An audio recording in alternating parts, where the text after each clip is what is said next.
kayo'y kanyang pagpapalangin.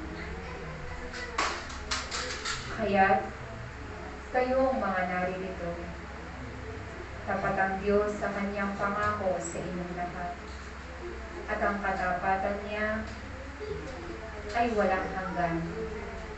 Kaya't kung kayo'y kanyang tinatawag upang siya'y paglingkuran, naway sumunod kayo at tumalima.